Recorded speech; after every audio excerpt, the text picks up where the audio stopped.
Patricia Poleo en Agárrate, opinión estremecedora. Buenas noches, bienvenidos a Agárrate, ya hoy viernes terminando la semana. Este fin de semana sí vamos a descansar porque ha sido una semana bien dura, pero muy productiva porque hemos cumplido con llevarle a ustedes la mejor información. La polémica alrededor del salón de belleza Armandeus en Weston pues continúa. El día de hoy ha sido un día en el que el propietario de la franquicia ha estado dando declaraciones en diversos medios. Por cierto, que nos extraña que habiendo salido la información desde este canal, es decir, desde Agárrate, ¿por qué estas personas no han solicitado venir acá, conversar con nosotros aquí en nuestro estudio? Yo realmente no entiendo por qué se les ha invitado. Las puertas están abiertas y seguirán abiertas, porque las preguntas más obvias están aquí, que es donde se hizo la investigación, no en los programas de otros periodistas que lo que son es amigos de los franquiciarios, ¿no? Eso nos llama la atención. Yo no soy amiga de ellos, soy una periodista, de manera que los espero aquí para que respondan las preguntas que además son obvias. Ayer se hizo un segmento en Agárrate donde se mostraron las pruebas además de una forma coherente y que no dan absolutamente, no dejan lugar a dudas.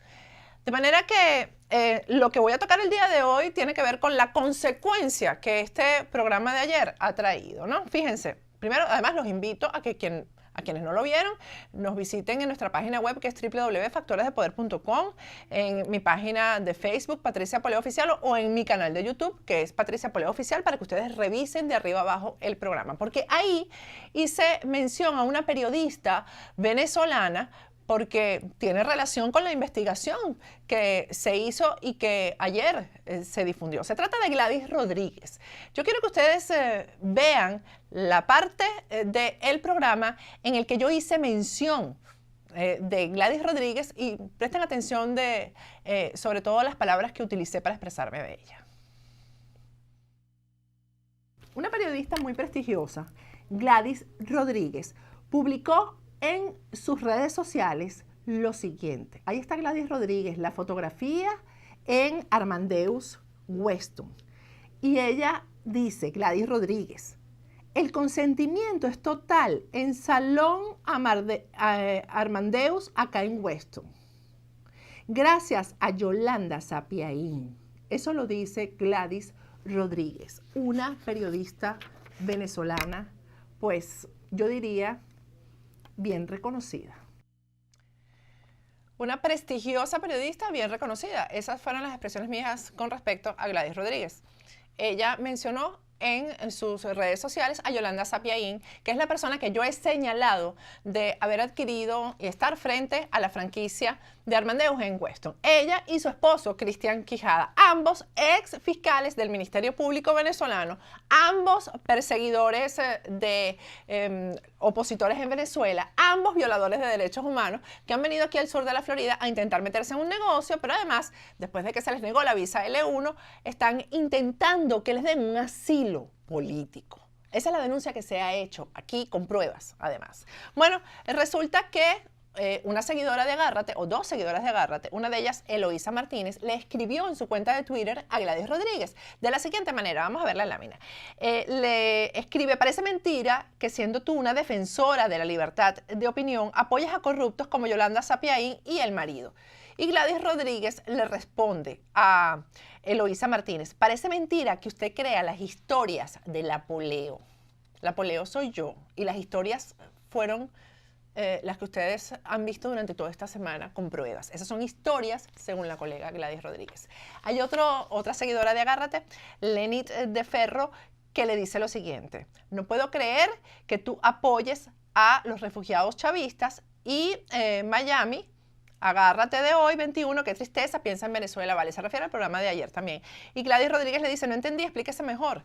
Y ella le dice: ya lo viste, sale en Facebook Patricia Poleo Oficial, me gustaría me respondieras, buenas noches. Y la respuesta de Gladys Rodríguez la tienen ustedes en pantalla. ¿Y usted todavía cree en la Poleo? Bueno, fíjense que no es creer en la Poleo por creer en la Poleo, sino que la Poleo presentó pruebas contundentes. Pruebas que no admiten absolutamente ninguna duda de que tanto Yolanda Sapiaín como su marido el señor Quijada, Cristian Quijada, han estado frente a la franquicia de Armandeus en Weston, Gladys Rodríguez. Y la respuesta que te tengo yo a esto del apoleo y a las expresiones que tú has utilizado para defender a estos dos violadores de derechos humanos y atacarme a mí. La respuesta que te tengo es que por alguna razón tú sigues en Venezuela y yo aquí. Porque periodistas como tú son los que todavía pueden sobrevivir en Venezuela. Porque son los que van junto con la corriente y van ahí nadando y que no se enfrentan a precisamente este tipo de personajes, sino que conviven con ellos. Esa eres tú, Gladys Rodríguez. Por eso tú estás en Venezuela y yo estoy aquí. Vamos a ir a un corte y al regreso seguimos con Agárrate.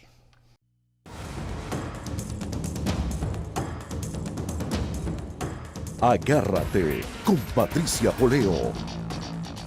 Regresamos con Agárrate. En este segmento nos vamos para Colombia. Están pasando cosas en Colombia. De hecho, parece que el presidente Juan Manuel Santos, que está en Nueva York, ha apurado su regreso para hoy, a pesar de que estaba pautado para ayer, que volviera a su país. Tenemos vía Skype a el senador José Obdulio Gaviria, senador de la República de Colombia por el Partido Centro Democrático. Buenas noches, senador, ¿cómo está? Patricia, buenas noches. Encantado de saludarte y a todos los televidentes.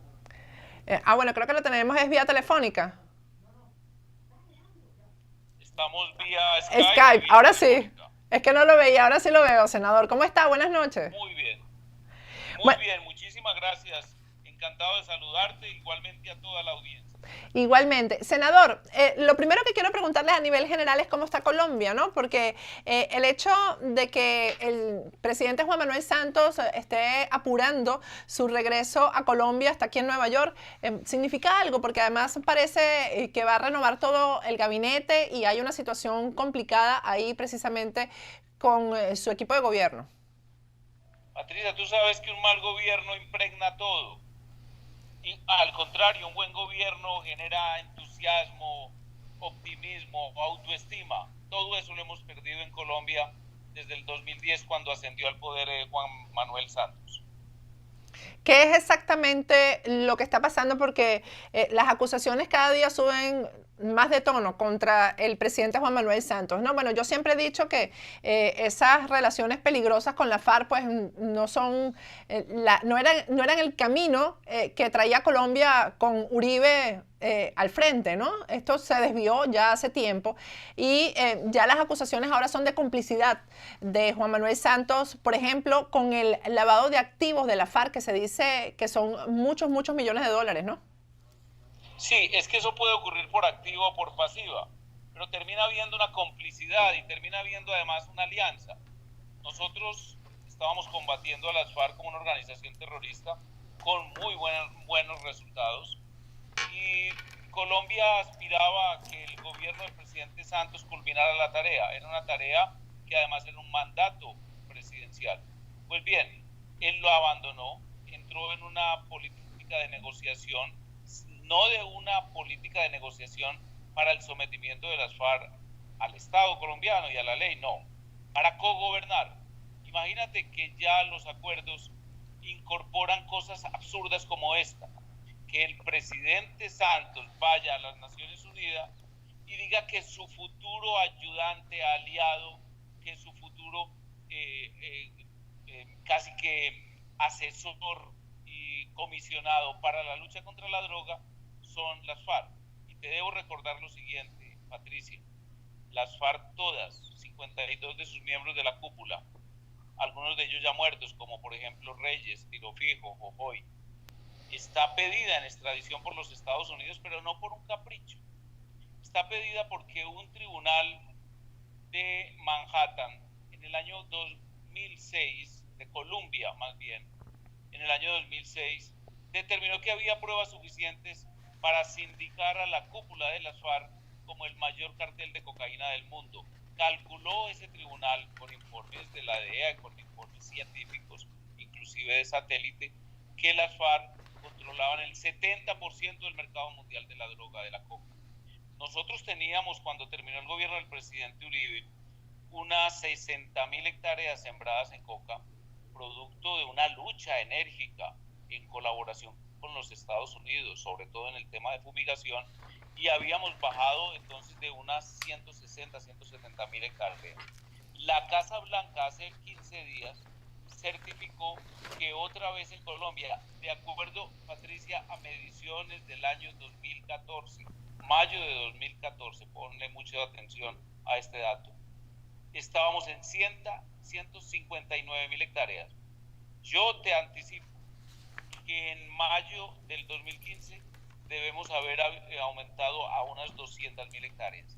Esas 200 mil hectáreas las controla las FARC en un 70%. Esas 200 mil hectáreas se convierten en toneladas métricas de coca.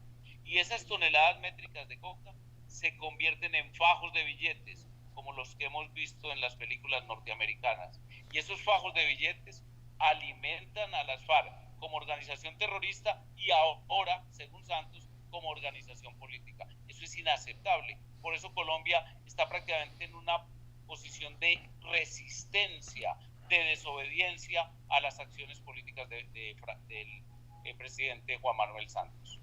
Fíjese, eso que usted está diciendo tiene relación con algo que declaró el procurador colombiano en una visita que hizo recientemente aquí a Miami, ¿no? Lo primero que le quiero preguntar es cómo funciona esto en Colombia. El procurador generalmente es el abogado del Estado, por decirlo de alguna manera. En Venezuela, como no hay poder independiente, el procurador es el abogado de Nicolás Maduro, o lo era de Hugo Chávez. ¿Cómo funciona la Procuraduría en Colombia?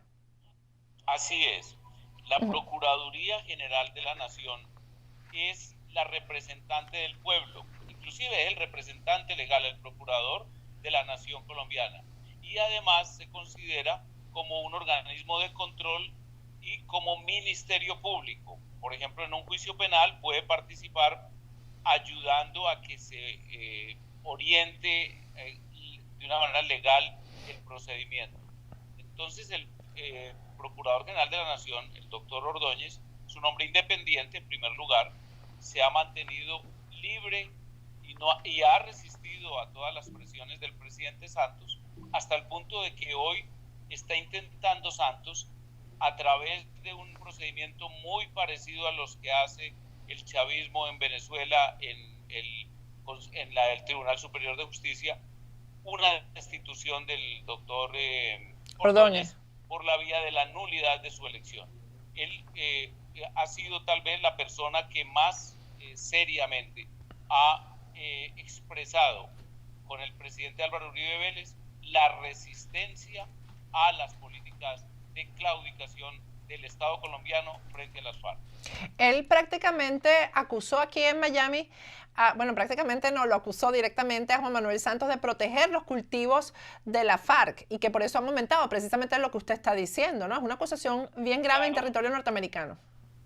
Claro, es que es una política que fue pactada en agosto o septiembre del año 2012, por escrito, es decir, hay constancia escrita de que él se comprometió primero a cesar en la fumigación. La fumigación, Patricia, es absolutamente indispensable. 160.000 hectáreas de coca en los sitios más difíciles de la geografía nacional, muchas veces sin carreteras, sin posibilidad de acceso, zonas minadas por las FARC, protegidas por los francotiradores de las FARC, no pueden ser erradicadas sino mediante la fumigación. Entonces adujeron el gobierno y las FARC que era cancerígeno, cosa que es absolutamente falsa, porque al mismo tiempo que se prohíbe la fumigación de la coca, se continúa fumigando con el mismo glifosato los cultivos de caña de azúcar en territorios del Valle. Y para eso sí no son cancerígenos.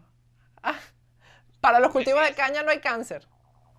Para el cultivo de la caña no hay cáncer. Qué selectivo. Esto hace que las FARC, digamos, ganan todos los casos, ganan todas las partidas, hacen puntaje, mientras que el presidente Santos prácticamente claudica minuto a minuto, hora a hora. Eso produjo fenómenos como la marcha del 2 de abril. Ustedes, entiendo, vi que la habían cubierto. Claro. La marcha del 2 de abril fue un llamado del presidente Uribe a resistir esas políticas de claudicación frente a las FARC. Senador, al regreso vamos a hablar de eso, porque en el siguiente segmento, porque también me interesa mucho saber cuál es el papel que Estados Unidos está jugando en todo esto, ¿no? Se trata del narcotráfico, que ha sido el gran enemigo de los Estados Unidos, y se trata de aliarse con los mayores productores de coca que hay o que ha habido en los últimos tiempos, que es la FARC. Obama se reúne con Santos, ahí acuerdan incluso un presupuesto para el después de que se firme este acuerdo. Santos asegura que el acuerdo se firma este año y parece que Colombia está en contra precisamente de la firma de ese acuerdo. Entonces, ¿cómo van a funcionar las cosas aquí? Al regreso quiero que hablemos un poco de todo esto. Sí, señora. Bueno, ya regresamos con el senador José Obdulio Gaviria. Bien interesante está el tema de Colombia. Ya volvemos con Agárrate.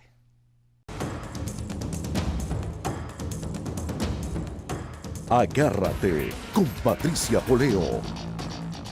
Regresamos con Agárrate, estamos vía Skype desde Colombia con el senador por el Centro Democrático, José Obdulio Gaviria. Senador, la marcha del 2 de abril, ¿qué significó esa marcha? Dicen que es el comienzo de la campaña para el Centro Democrático, que ya el Centro Democrático debería lanzar una figura que encabezara el partido, o que por lo menos fuera la figura que capitalizara lo que se demostró el 2 de abril, que es el malestar ciudadano que hay y eso, todo el disgusto contra el gobierno de Juan Manuel Santos. Fue una notificación a Santos de que no puede hacer lo que le dé la gana. Él creía que porque tenía mayorías en el Congreso, no mayorías legítimas, mayorías hechas a punta de dinero, de lo que aquí se está llamando la mermelada, que son beneficios a funcionarios y beneficios a congresistas para que financien sus campañas. Es la notificación al presidente Santos de que vamos a resistir en las calles. Y cuando hablo de las calles, hablo de una manera genérica, en los medios de comunicación, en nuestras declaraciones, en nuestras exposiciones en la cátedra, en la participación en los gremios, etcétera, etcétera. Y eso está teniendo efecto. Por ejemplo, el presidente Santos creyó que iba a poder actuar libremente, sin ninguna atadura frente a la justicia, porque tenía un aliado, que era el fiscal general Montealegre. Prácticamente se dictaban órdenes de captura. Piensa un poco en Venezuela y las reuniones que aquel famosísimo magistrado del Tribunal Superior de Justicia narró, en donde los lunes decían a quiénes vamos a perseguir y a quiénes vamos a detener. A ponte a ponte. Exactamente. Entonces, cuando el presidente dio a entender, el presidente Santos, que su próximo fiscal, porque estamos en elección de fiscal, iba a ser la continuación de la actual fiscalía de Montealegre y lo iba a suceder en Perdomo, nosotros resistimos y le anunciamos al presidente Santos. Es una declaratoria de guerra al presidente Uribe, al Centro Democrático, al pueblo colombiano. Pues eso ha tenido efectos. De hecho, la terna que acaba de expedir el presidente Juan Manuel Santos es una terna de expertos, de personas que no producen escozor cuando uno lee sus hojas de vida y cuando uno observa cómo se han comportado en el ejercicio de la función pública. Bueno, y parece que esa ha sido una de las razones por las que ha habido conflicto entre sus ministros, ¿no? Que incluso parece que la secretaria de gobierno renunció fue precisamente por cómo se está manejando el tema, ¿no? Sí, pero de una manera general, yo diría más bien que es el síndrome del buque que va a zozobrar, del buque que está pronto al hundimiento. Y entonces unos salen disparados, otros se quedan pero más o menos ocultos, agazapados, y casi nadie de la cúpula de los partidos de la alianza gubernamental quiere participar en un gabinete en donde la cabeza está totalmente desprestigiada y ese desprestigio arrastra a todos los ministros. Senador, el tema de Estados Unidos, que yo no termino de entender cuál es el papel de Estados Unidos en esto, ¿no?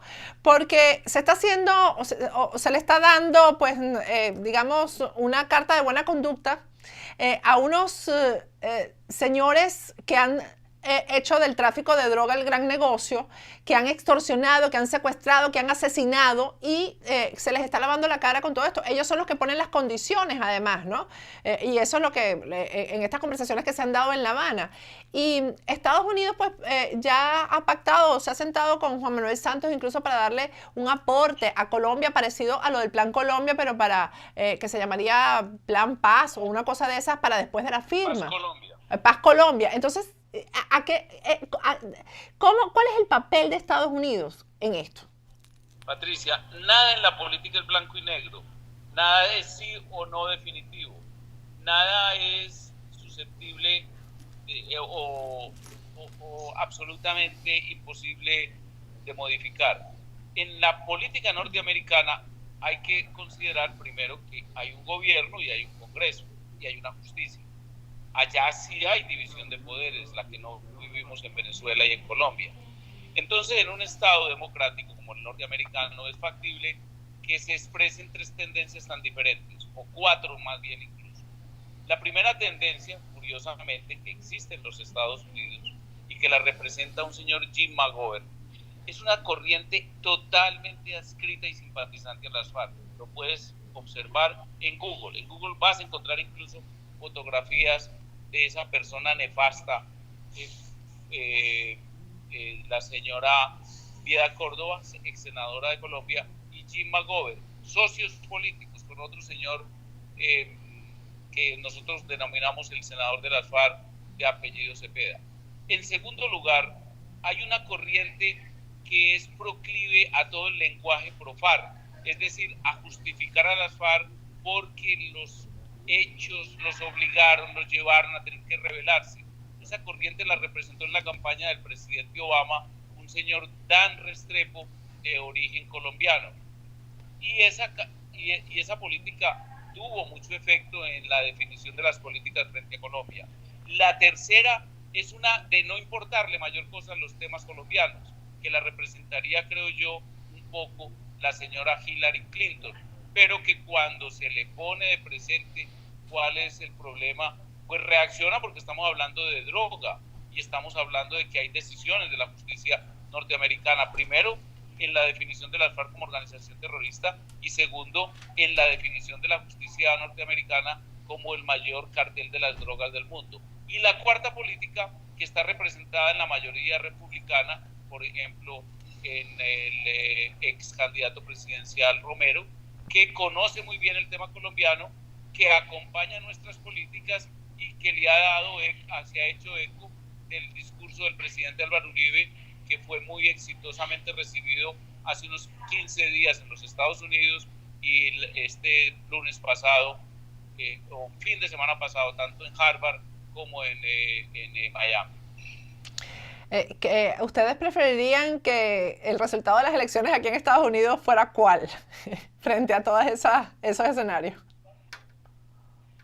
Nosotros, siempre hemos tenido una muy buena relación con ambos partidos, tanto el Partido Demócrata como el Republicano, pero nos parece que el Partido Republicano hoy tiene una visión mucho más objetiva de los problemas colombianos. Y sobre todo, el peligro del tema de la droga es universal, no es un problema colombiano, es un problema universal, porque recordemos esto, Patricia, las FARC se ha comprobado con documentos tanto de los organismos de inteligencia norteamericanos como de los organismos de inteligencia colombianos, tienen una alianza con organizaciones fundamentalistas islámicas, las han financiado y en ocasiones han recibido financiación de ellos. Así es. Senador, ¿cómo se prepara el Centro Democrático en el sentido de lo que le pregunté, buscando el liderazgo que vaya adelante en las próximas elecciones allá en Colombia? Bueno, evidentemente el gran liderazgo colombiano está encarnado en Álvaro Uribe Vélez, pero tenemos el problema de la no reelección, asunto que nosotros acatamos. En consecuencia, el Centro Democrático, el uribismo, que no está todo en el Centro Democrático, y la resistencia a las políticas del presidente Juan Manuel Santos, en particular en lo que respecta al peligro de que vivamos un fenómeno como el de Venezuela en el año 1998. Me explico. Si uno observa la génesis del movimiento chavista, la encuentra en los años 70 y Claro, 80. sí. Y esa génesis llegó y culminó con un espectro de izquierda amplio, pero básicamente guerrillero: Douglas Bravo, Ali Rodríguez, el mismo Teodoro Pekov y obviamente Chávez, que era, digamos, el sector juvenil de esa época, más sectores de la democracia que consideraron que era bueno el péndulo y que era bueno cambiar y que era bueno modificar las cosas en beneficio de una, dijéramos, de una idear la política venezolana. Pues eso estamos viviéndolo nosotros, estábamos viviendo, he de decirlo, porque el presidente Uribe ha demostrado con la marcha del 2 de abril que es capaz de resistir, de oponerse, de poner una talanquera para evitar que el fenómeno venezolano se repita en Colombia con figuras, óigase bien, gobernantes como Timochenko, como el señor Catatumbo, como Granda y todos estos especímenes que tienen derecho a participar en la política según Santos, pero que tienen sus manos tintas en Santos. Bueno, senador, muchísimas gracias. Y de verdad espero que Colombia entienda, que el pueblo abra los ojos y entienda eso. Muchísimas gracias por habernos atendido. Patricia, muchísimas gracias. Un gran saludo nuevamente, lo reitero. Bueno, el senador José Obdulio Gaviria del Centro Democrático Partido de Uribe. Vamos a ir a un corte y al regreso nos vamos a Venezuela y vamos a conversar con el diputado Luis Florido de Voluntad Popular del partido de Leopoldo López. Ya volvemos.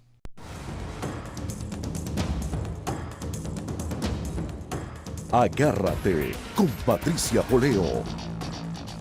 Regresamos con Agárrate. Hoy el Tribunal Supremo de Justicia en Venezuela le da otro golpe a la Asamblea Nacional. La Asamblea Nacional de Venezuela, que es el único poder realmente legítimo en Venezuela. Acaban de ser electos sus miembros de forma abrumadora, mayoría de oposición, y el Tribunal Supremo de Justicia sigue haciendo de las suyas para eliminarle las facultades, la libertad a la Asamblea Nacional. Tenemos vía Skype desde Venezuela el diputado de Voluntad Popular, Luis Florido. Buenas noches, Luis, ¿cómo estás? Buenas noches, Patricia. Siempre un placer hablar contigo. Luis, cuéntanos para la audiencia que no sabe exactamente qué decidió el Tribunal Supremo de Justicia, ¿cuáles son los cambios que vendrán ahora por decisión del tribunal? Bueno, mira, yo tengo que comenzar diciendo que esta tarde yo escuché una locución del presidente Nicolás Maduro diciendo de que, bueno, que si nosotros tomamos la calle, que ahora iba a meter preso hasta diputados, ¿no? Sí. Yo dije, con algo se vienen, con algo se vienen. Bueno, discúlpame que te interrumpa, Luis. El lunes yo lo dije, que el plan que venía, y eso es orquestado desde el Ministerio de la Defensa, es que si salen a la calle la oposición y son ustedes, los diputados, quienes encabezan esas manifestaciones, iban a ir presos y iban a ir sobre la inmunidad parlamentaria. Lo dije yo el lunes. Y mira lo que sale hoy, cuéntame. Bueno, y te voy a decir una cosa, si Nicolás Maduro quiere echarle pichón, vamos a darle, Maduro. Vamos a darle porque nosotros, como yo sé que muchos chavistas ven tu programa, Patricia. Sí. Nosotros no le tenemos miedo al presidente, ni a ninguno de sus poderes públicos, ni a sus esbirros, ni a sus militares. Y en eso queremos dejarlo muy claro el día de hoy. Nosotros fuimos electos por el pueblo, nos protege el artículo 200 de la Constitución. Que ustedes quieren violar la Constitución, bueno, comiencen. Esto va a tener un mal final si siguen violando la Constitución de esta forma. Ahora, nosotros queremos decir hoy, el tribunal acaba de sentenciar anulando lo que es el reglamento interior y de debate. Es decir, para paralizar a la Asamblea Nacional. Un poco para que la gente entienda, el reglamento interior y de debate son las reglas que se da a la Asamblea Nacional para legislar. Es decir, allí es donde están toda la normativa para nosotros legislar. Imagínense, nos dejan en este momento sin normativa. Es decir, tendríamos que ir el martes para empezar a hacer un nuevo reglamento interior y debate. ¿Con eso qué es lo que quieren parar? Quieren parar la enmienda constitucional. Quieren empezar a declarar las cosas inconstitucionales. Entonces, yo sí quiero decir con toda claridad, Patricia, allí existe la posibilidad de que a partir de esta decisión pues, paralicen de hecho a la Asamblea Nacional y que puedan violar nuestra inmunidad parlamentaria de los distintos diputados. y nosotros no vamos a permitir eso, porque nosotros venimos del mismo pueblo que ha elegido, Claro. que eligió en su momento al presidente Chávez, que pudo hacer lo que quiso con Venezuela y acabó con Venezuela. Nosotros vinimos a recomponer a nuestro país. Mira, yo quiero que todos los venezolanos lean el artículo 347 de la Constitución. Primero, para que sepan hasta dónde está calificado el pueblo en la Constitución. Por supuesto, lean el artículo 5, que es el que dice que el pueblo de Venezuela, la soberanía reside intransferiblemente en el pueblo. Pero el artículo 347 dice que el pueblo es el titular del poder constituyente originario. Es decir, cuando la Constitución te otorga a ti la titularidad del poder constituyente, es que en definitiva todo lo que tú eliges tiene unas características digamos, superiores, y mucho más este tipo de cuerpo como el legislativo. Un cuerpo electo con las 2/3 partes puede ser calificado incluso de cuerpo constituyente. Por supuesto, así no fue decidido en el momento en que nosotros quedamos electos. Pero lo que quiero decir es el alcance. Ahora, está el artículo 333 de la Constitución, que habla, bueno, de que si la Constitución en algún momento dejare de observarse por fuerza o por alguna otra situación, pues todo ciudadano investido o no de autoridad debe restituir la vigencia plena de la Constitución. Nosotros estamos obligados a eso, a restituir la vigencia de la Constitución. Aquí se eligió un parlamento, se eligió constitucionalmente, en la fecha que correspondía con la Constitución. A pesar de que utilizaron los dineros públicos, nosotros ganamos. Y nosotros vamos a cobrar esa victoria, y la vamos a cobrar haciendo lo que tenemos que hacer. No vamos a desmayar en nuestras funciones, Patricia. Y si nosotros tenemos incluso hasta que ir magistrado por magistrado destituyéndolos por no contar con las... Pero es que eso es lo que tienen que hacer. Lo Pero ¿cuándo lo van a hacer, Bueno. Luis? ¿Cuándo? Porque la gente ya está frustrada porque no pasa nada. No es que no pasa nada, porque sí han pasado bastantes cosas. Nosotros hemos ido aprobando una serie de leyes, hemos ido aprobando la ley del Tribunal Supremo, por ejemplo, la aprobamos. A Trochimoye la aprobamos con las 2/3 partes del Parlamento, la aprobamos como establece la Constitución. Allí nosotros vamos a nombrar 8 nuevos magistrados del Tribunal Supremo, y para ello vamos a nombrar el comité de postulaciones. Y eso, lo primero que yo voy a proponer es eso, que la semana que viene estemos, a pesar de que yo la semana que viene no voy a estar en el país porque tenemos que eso hablaremos después, tenemos la visita a Washington.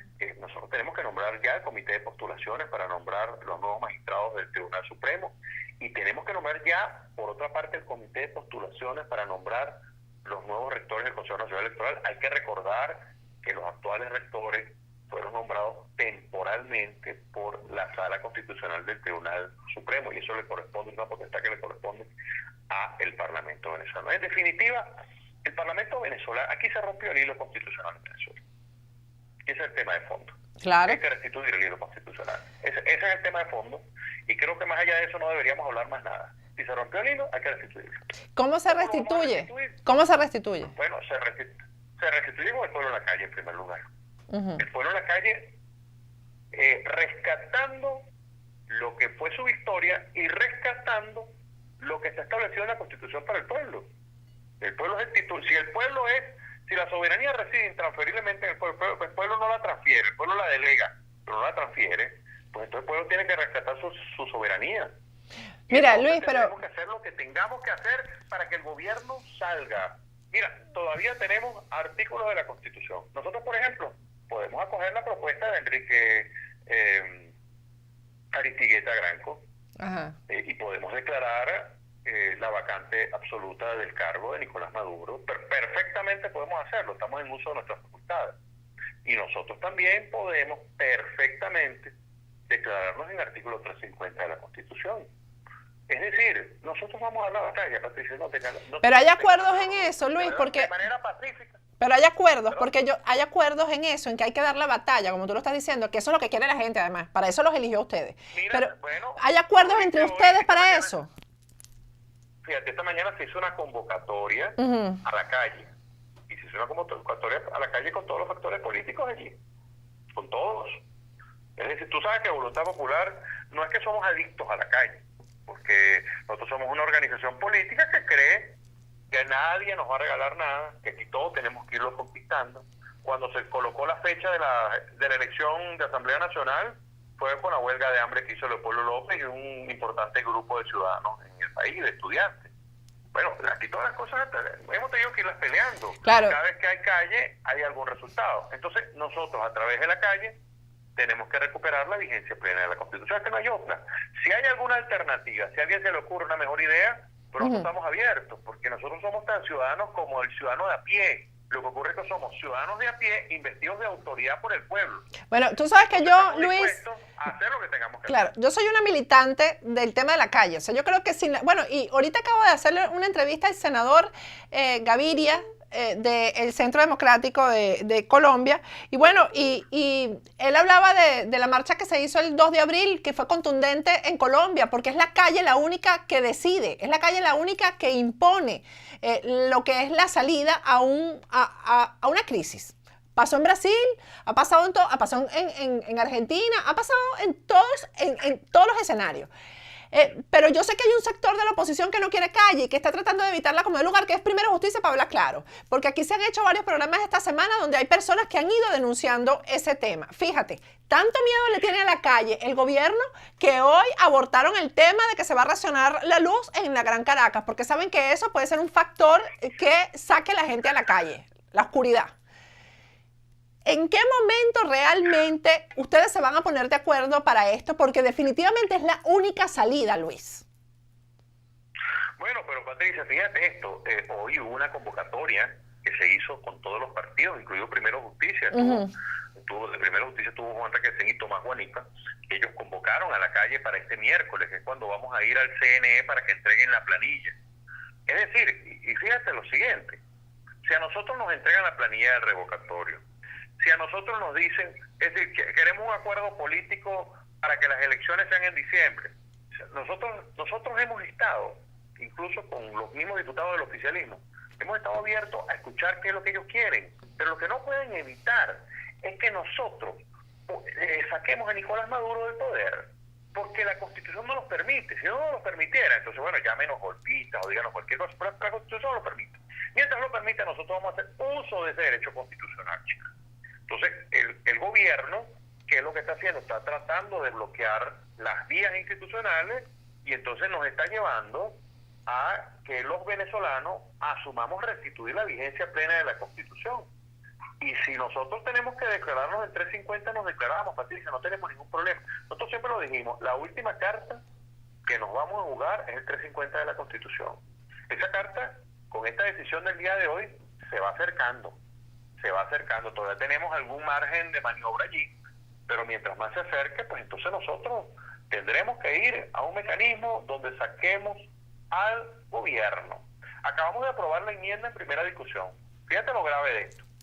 Aprobamos la enmienda, una enmienda de verdad que garantiza la igualdad de oportunidades, que no es solo contra Nicolás Maduro, sino que es contra un sistema. Lo que ha sido la reelección presidencial, lo que ha sido lo largo de un periodo constitucional de 6 años. Que por ejemplo tú dirás, bueno, tú me dirás, Patricia, bueno, México es 6 años, pero México es un solo periodo. Un solo periodo, claro. Pero bueno, 4 años con una reelección aplica incluso a Nicolás Maduro. Él puede presentarse con la nueva elección. ¿Cuál es la respuesta del Tribunal Supremo? Declara inconstitucional el reglamento interior y debate para que no podamos debatir en segunda discusión el reglamento interior y debate. Ahora fíjate lo que tiene que hacer la Asamblea Nacional. Ahora tiene que debatir un nuevo reglamento interior y debate si ese fuera el caso. Yo creo que no, yo creo que ya basta, yo creo que ya llegó el momento en que nosotros asumamos una posición mucho más activa en la calle. Y yo saludo, tú mencionabas el tema de Primera Justicia, yo saludo que Primera Justicia esté en esa disposición y además la actividad que hicieron el pasado jueves, a pesar de que lo hicieron solo ellos como partido, pero estuvo bien porque asumieron una actitud mucho más irreverente y eso es lo que está esperando el país de todos nosotros. Luis, vas a Washington, me imagino que para esto de que se active la Carta Democrática en Venezuela, ¿no? Nosotros vamos a Washington, tenemos reunión con Luis Almagro el día 28 de abril, perdón. Ya esta semana vamos a una buena delegación de diputados venezolanos. Por supuesto, queremos evaluar con la directiva la pertinencia de nuestro viaje, pero es lo que está planteado hasta el día de hoy. La idea es evaluar con Luis Almagro los distintos mecanismos, entre ellos o bien una resolución con respecto a a lo que está ocurriendo en Venezuela, la necesidad del diálogo institucional, ojo muy bien, no del diálogo a secas, sino del diálogo institucional, entre instituciones, para acordar posiciones, porque aquí tiene que haber un proceso de negociación, y la negociación proviene de un diálogo, y la negociación es para la sustitución de un régimen. O sea, nosotros queremos sustituirlo a ellos, la Constitución nos lo permite. ¿Cómo hacemos? ¿Cómo nos ponemos de acuerdo? Bueno, para que ustedes tampoco sientan que nosotros vamos es contra todos ustedes, porque tampoco ese es el objeto de la sustitución de Nicolás Maduro. Y por otra parte, podría llegar eventualmente a la invocatoria de la Carta Democrática, que está consagrado sobre todo en el artículo 20, que es la protección de los sistemas democráticos. Entonces vamos a evaluar en conjunto con él lo que tenemos. Ya nosotros hemos hablado con distintos países por temas estratégicos. Yo no te puedo narrar, Patricia, lo que hemos ido hablando con las distintas cancillerías, con embajadas, pero quiero decirte que hoy Venezuela, y sobre todo la alternativa democrática, está mucho mejor en el mundo. Todavía el gobierno tiene capacidad de lo que nosotros llamamos el muñequeo, sobre todo en el Caribe, que te doy el ejemplo, Grenada vale, y Antigua y Barbuda vale lo mismo que Estados Unidos o que Brasil, son votos iguales, no vale un voto más que el otro. Entonces aquí hay que hablar con distintos países para lograr, sobre todo, porque al final los mecanismos interamericanos no generan sanciones específicas, son mecanismos políticos. La Carta Democrática de la OEA, el protocolo de Ushuaia en Mercosur o la cláusula democrática del UNASUR son mecanismos que generan mayor presión.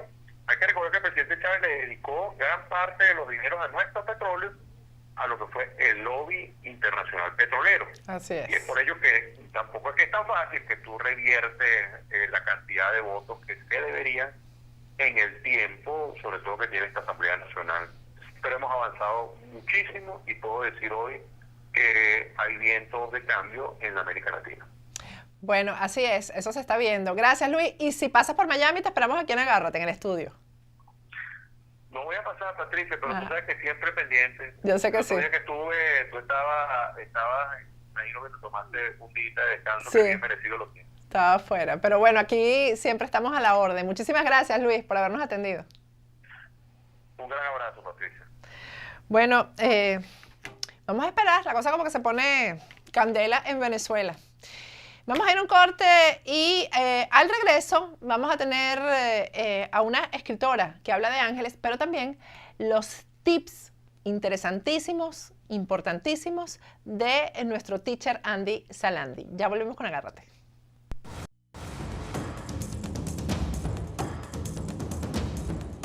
Agárrate con Patricia Poleo.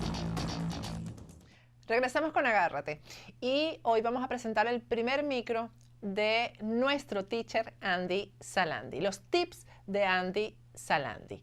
Este programa realmente gana muchísimo a partir de hoy con la presencia de Andy Salandi. No se pierdan los tips de Andy Salandi a partir de hoy en Agárrate. Vamos a verlo.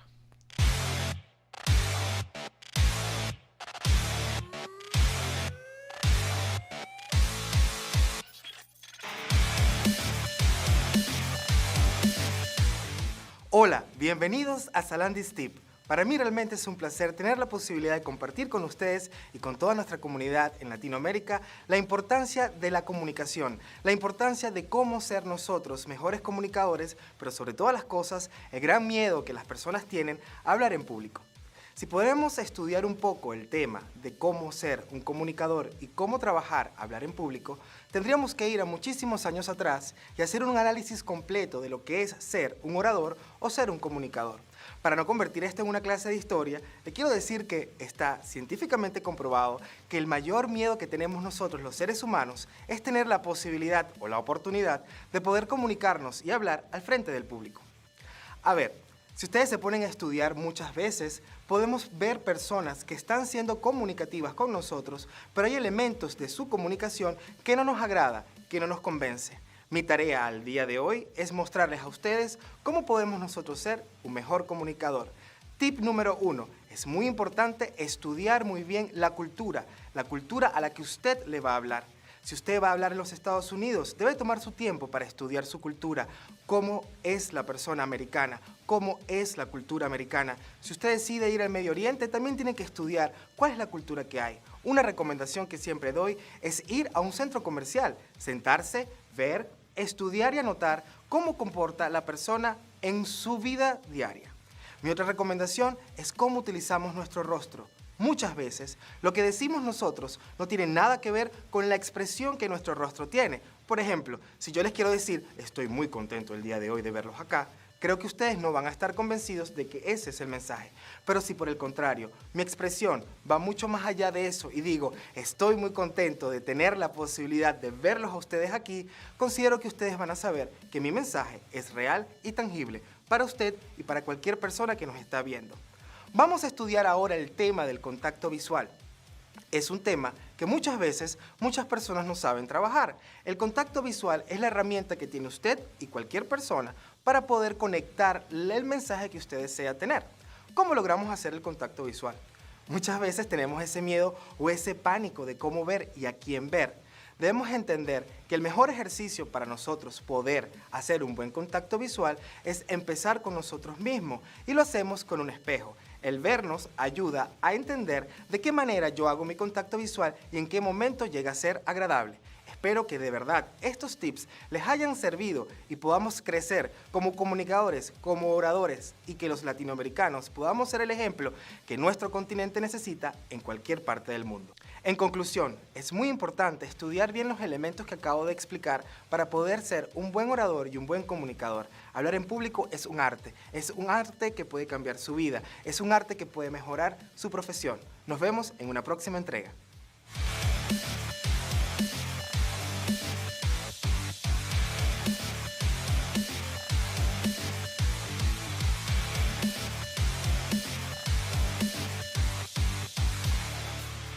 ¿Cómo se aprende con Andy Salandi? ¿Cómo he aprendido con Andy Salandi? Bueno, está con nosotros en el estudio Catherine Andarcia. Ella ha escrito un libro que presenta mañana que se llama Luz de Los Ángeles. Gracias, Catherine, por estar aquí con nosotros. Gracias a ti por la invitación y por la oportunidad de poder extender luz. Cuéntame, ¿Los Ángeles existen? ¿Cómo es eso de Los Ángeles? Mira, yo, como lo estaba comentando en estos días en otras entrevistas, siento y pienso y creo que Los Ángeles son los pensamientos divinos, los pensamientos de luz. Cuando nosotros hablamos de ángeles, tenemos esa idea como nos la presentaron los cristianos, ¿no? O en las épocas antiguas, de los con alas, vestidos de gasa, con túnicas. Pero lo que he aprendido en mi camino es que los ángeles se van a presentar de acuerdo a lo que nosotros tenemos en nuestra mente. Si nosotros creemos que la divinidad tiene alas, cuando algún día tengamos un sueño o una experiencia angelical, vamos a percibir a ese ángel o a esa energía tan pura, de repente con unas alas. Es exactamente igual creer en ángeles que creer en Dios. Es un dogma de fe. Pero también a través de mi experiencia he aprendido a salirme del dogma y a entender a los ángeles como energía creadora, energía divina, energía de amor. Esa es mi posición hoy en día. ¿Cómo los ángeles se buscan, se te aparecen de la manera como tú lo ves, ¿no? ¿Aparecen porque tú crees en ellos o aparecen cuando no crees en ellos? Los ángeles siempre están.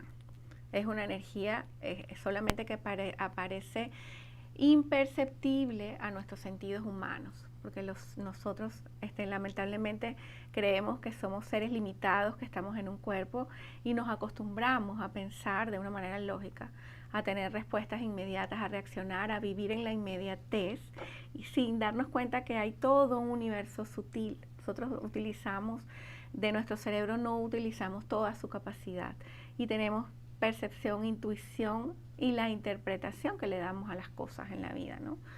Los ángeles, en este caso, a través de este libro, lo que buscamos es que las personas se den el permiso para explorar otra manera de vivir a través de la espiritualidad, sobre todo en un mundo como el que estamos viviendo, donde hay tanto conflicto, tanta guerra, tanto Sí, caos. cada vez eso es más difícil. La espiritualidad hasta frente a la industrialización, a la tecnificación, a la tecnología, todo, ¿no? Es como más complicado dedicarse al espíritu. Sí, pero como el espíritu es lo que somos y el espíritu es esencia, es simplemente hacer un viaje interior. Es entrar en ese silencio, conectar con lo que de verdad eres y escuchar a tu ser, ¿no?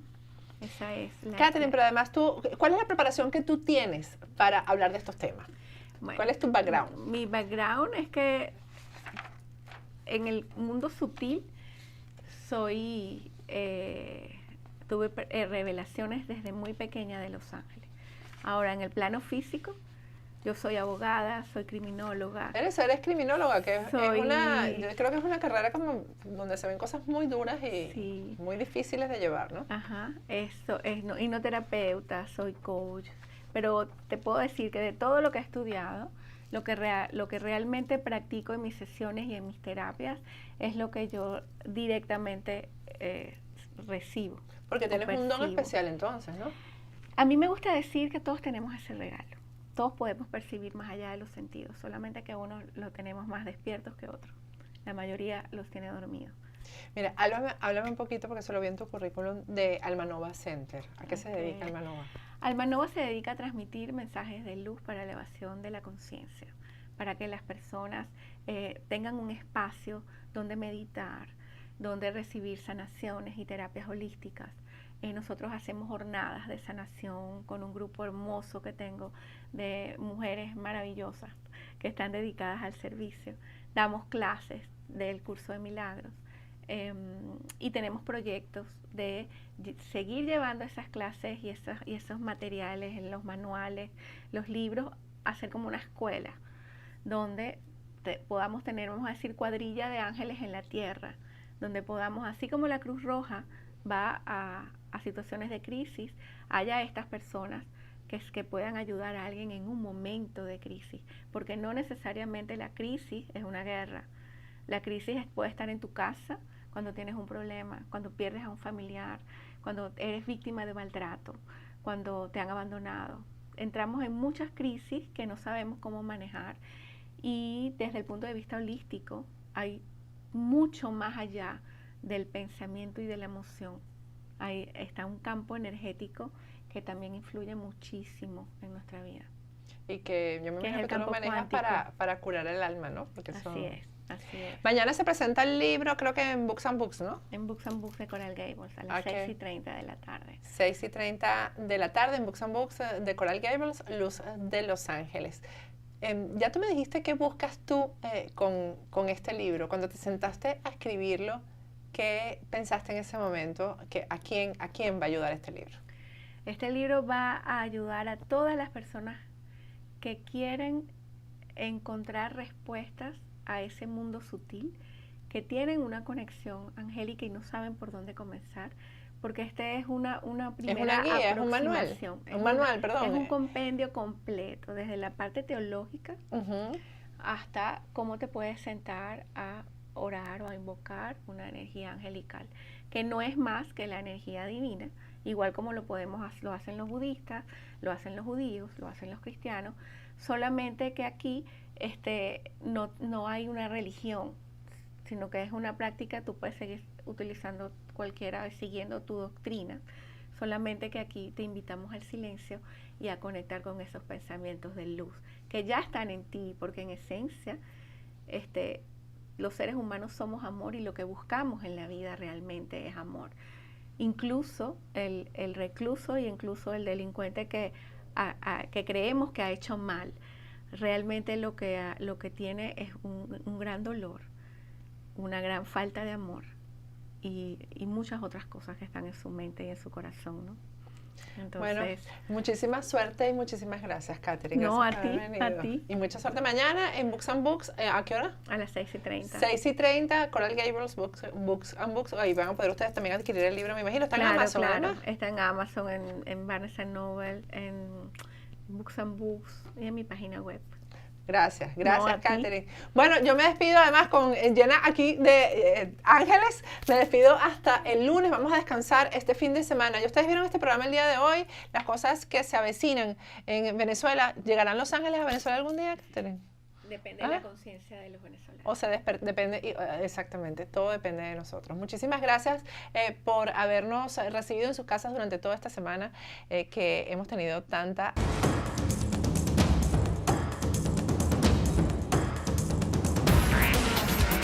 Patricia Poleo en Agárrate, opinión estremecedora,